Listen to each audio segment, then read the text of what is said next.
பாரத மாதாவை அவமதித்தால் தலையை வெட்டுவோம் என்று யோகா குரு பாபா ராம்தேவ் ஆவேசத்துடன் தெரிவித்துள்ளார்.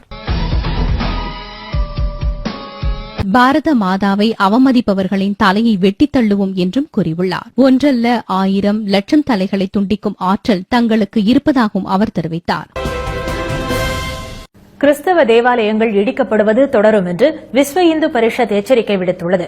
ஹரியானா மாநிலம் ஹிசார் மாவட்டத்தில் கட்டப்பட்டு வந்த கிறிஸ்தவ தேவாலயம் ஒன்று அண்மையில் இடித்து தரைமட்டமாக்கப்பட்ட சம்பவம் நாடு முழுவதும் பெரும் பரபரப்பை ஏற்படுத்தியது. இந்த சம்பவத்தை நியாயப்படுத்தியுள்ள விஸ்வ இந்து பரிஷத் அமைப்பின் இணை பொதுச் செயலாளர் திரு சுரேந்திர ஜெயின், குறிப்பிட்ட கிராமத்தில் கிறிஸ்தவர்களே வசிக்காத நிலையில் அங்கு தேவாலயம் கட்ட வேண்டிய அவசியம் என்ன என்று கேள்வி எழுப்பினார்.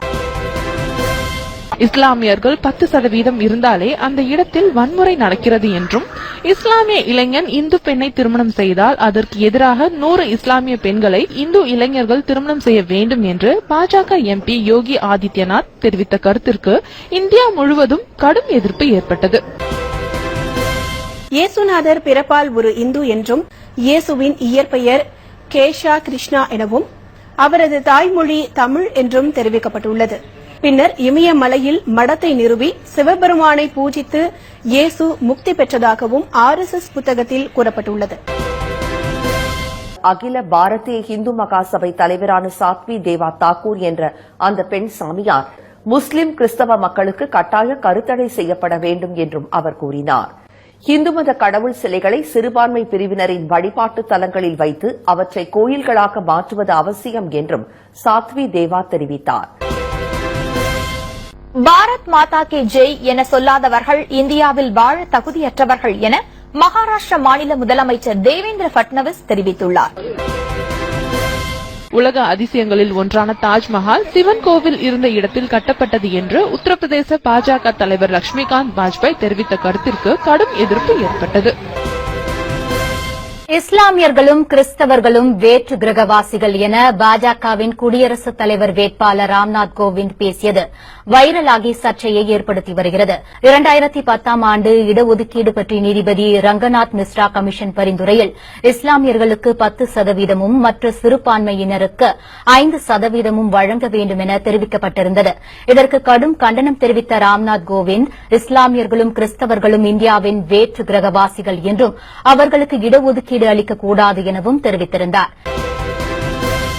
சமீபத்தில் டெல்லி தேர்தல் பிரச்சாரத்தின் போது பேசிய மத்திய அமைச்சர் சாத்வி நிரஞ்சன் ஜோதி, ராமரின் பிள்ளைகள் ஆட்சி வேண்டுமா, முறை தவறி பிறந்தவர்களின் ஆட்சி வேண்டுமா என்று கேட்டதை தொடர்ந்து நாடாளுமன்றம் முற்றிலும் முடங்கி போகும் நிலை ஏற்பட்டது. ராமர் கோவில் கட்ட எதிர்ப்பு தெரிவிப்பவர்களின் தலையை துண்டிக்க வேண்டும் என தெலுங்கானாவைச் சேர்ந்த பாஜக எம்எல்ஏ கூறியிருப்பது பெரும் சர்ச்சையை ஏற்படுத்தியுள்ளது. அயோத்தியில் ராமர் கோவிலை கட்ட எதிர்ப்பு தெரிவித்தால் அவர்களின் தலை துண்டிக்கப்படும் என்றார்.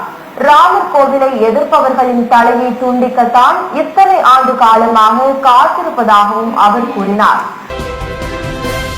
தர்ம ஜாகரன் மஞ்ச் அமைப்பின் தலைவர் ராஜேஸ்வர் சிங் தனது மதவாத கருத்தை வெளிப்படையாக பிரகடனம் செய்துள்ளார்.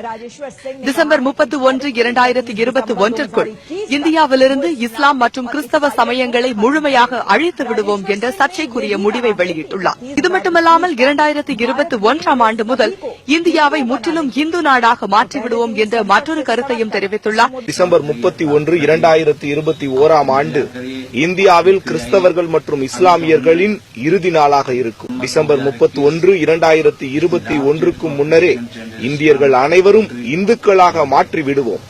எஞ்சியிருக்கும் கிறிஸ்தவர் மற்றும் இஸ்லாமியர்களின் கதை முடிக்கப்படும். இது என்னுடைய முடிவு, என்னை சார்ந்தவர்களின் ஒட்டுமொத்த முடிவு.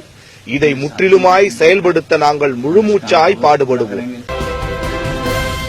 பாஜக அரசு அமைந்ததில் இருந்து மத சிறுபான்மையினர் மீது RSS மற்றும் விஸ்வ இந்து பரிஷத் உள்ளிட்ட அமைப்புகள் தாக்குதல் நடத்தி வருவதாக சர்வதேச மத சுதந்திரத்திற்கான அமெரிக்க குழு குற்றம் சாட்டியுள்ளது. ஆந்திரா, உத்தரப்பிரதேசம், மத்திய பிரதேசம், பீகார், சத்தீஸ்கர், குஜராத், ஒடிஷா, கர்நாடகா, மகாராஷ்டிரா, ராஜஸ்தான் உள்ளிட்ட மாநிலங்களில் மத ரீதியான மோதல்கள் அதிகரித்திருப்பதாக அதில் சுட்டிக்காட்டப்பட்டுள்ளது. கடந்த ஆண்டு நவம்பர் மற்றும் டிசம்பர் மாதங்களில் மட்டும் 38 கிறிஸ்தவ ஆலயங்கள் மற்றும் கல்வி நிறுவனங்கள் மீது தாக்குதல் நடத்தப்பட்டுள்ளதாகவும் இதுகுறித்து வழக்கு பதிவு செய்ய காவல்துறை தயங்குவதாகவும் தெரிவிக்கப்பட்டுள்ளது. 1ஆம் தேதி நாங்கெல்லாம் போயிட்டோம். எங்களை திரும்பி போனார் அத்வானி, வாஜ்பாய், உமா பாரதி எல்லாருமே என்னன்னாங்கன்னா எல்லாம் திரும்பி போங்க, சும்மா ஒரு பிடி மணல் எடுத்து போட்டு போங்கன்னாங்க. நாங்க இதுவரை 6 முறை போக வர இருந்தோம்.